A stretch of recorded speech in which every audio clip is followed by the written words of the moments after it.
I'm 79 years old. For most of my life, I believed that strong women don't need closeness. They endure alone. I was wrong, and by the time I understood how I really showed love, most of the people who needed it were already gone. I'm sitting by my living room window as I tell you this. It's early morning, the kind where the light feels gentle, like it doesn't want to wake you too fast. My hands shake when I hold my tea now. They didn't used to. I've lived long enough to watch my world change, long enough to lose people I thought would always be there, and long enough to realize something painful. I showed love in ways no one taught me to recognize, especially not myself. This is the story of how I learned what emotional closeness really looks like, and how I misunderstood it for most of my life. I was born in 1946 in a small town in Ohio where everyone knew your business before you did. My mother was a quiet woman. She never said, "I love you," not once, but every Sunday she baked bread. I can still smell it, yeasty, warm, a little sweet. She would slice it thick, butter melting into the cracks, and place it in front of me without a word. That was her version of a hug. Back then, I didn't understand that. I thought love was something loud, something obvious, something you declared. And because she never declared it, I believed she was distant. So I grew up determined not to need anyone. I married Daniel when I was 22. He was gentle, a school teacher.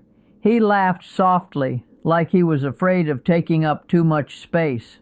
On our first date in 1968, he ordered apple pie and gave me the crusty edges because he knew I liked them best. I told myself it didn't mean anything.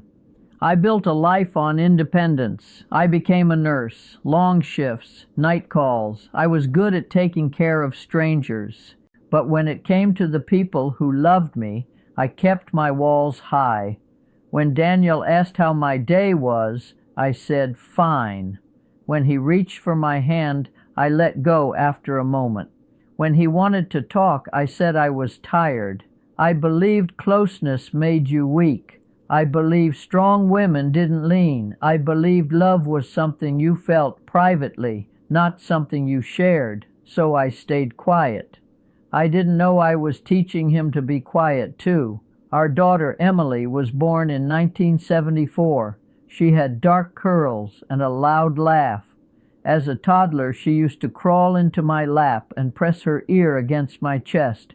"Your heart is loud, Mommy," she once said. I laughed. I wish I had listened. The moment I remember most clearly happened in 1985. Emily was 11. Daniel had just come home from work. I was in the kitchen chopping onions, tears running down my face, not from sadness, just the sting. Emily stood in the doorway. "Mom," she said, "can I talk to you?" I didn't look up. "Give me a minute." She waited. I kept chopping. She left. Later that night, Daniel told me she'd cried in her room, said she felt invisible. I told myself she was dramatic. That was my turning point. I just didn't know it yet, because that's when I started confusing presence with provision. I cooked, I cleaned, I paid for piano lessons, I folded laundry at midnight, and I told myself that was love. But I didn't ask about her fears. I didn't sit on her bed. I didn't learn her secrets. I didn't let her see mine. When Daniel tried to talk about his father's death, I told him he was strong, that he'd be fine. He didn't cry again after that. I thought I was helping. I was training them to stop coming to me. I didn't mean to, but I did. In 1999, Daniel died of a sudden stroke. He was 56. The last thing he said to me was, "I'll be right back, just grabbing milk." He never came back. I remember standing in our kitchen, the same one with the onions, staring at the empty doorway, and realizing I didn't know his favorite song. I had been married to him for 31 years, and I didn't know. Grief has a strange way of rearranging time. The days after Daniel's funeral blurred together, but one memory is sharp. Emily came over. She was 25 then. She sat across from me at the table. "You don't really talk to me, Mom," she said. I wanted to argue. I wanted to say, "I raised you. I fed you. I paid for everything." Instead, I said nothing. She left that night with wet eyes. She moved to another state 2 years later. We talked on holidays, sometimes. Years passed. My house grew quieter. The clock became louder. I started noticing things. How I made too much soup for one person. How I still set 2 cups on the counter. How I talked out loud just to hear a voice. That's when I understood something awful. I had always shown love through actions, through remembering small things, through care, but I never let myself be seen.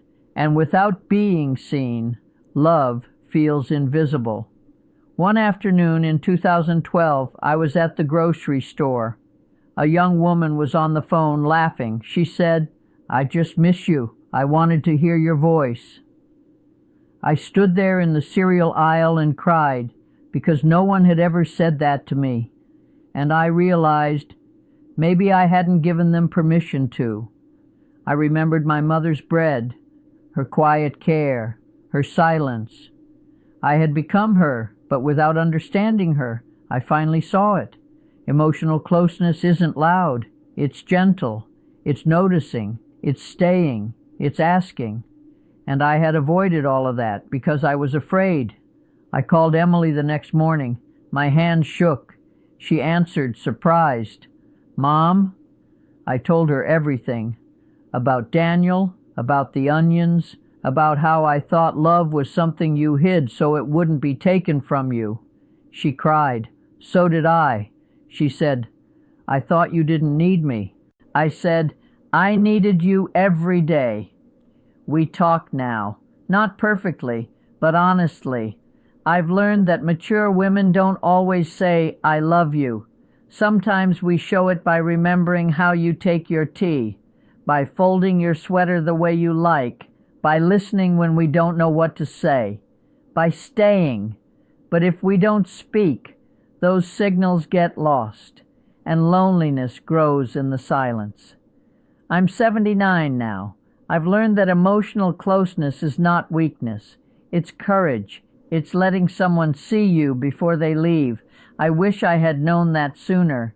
If you're listening to this and thinking about someone you've been quiet with, please don't wait. Call them. Sit with them. Ask them something real. Time is faster than you think, and love is quieter than you expect. If this story felt like it was meant for you, stay here. There are more like it before it's too late.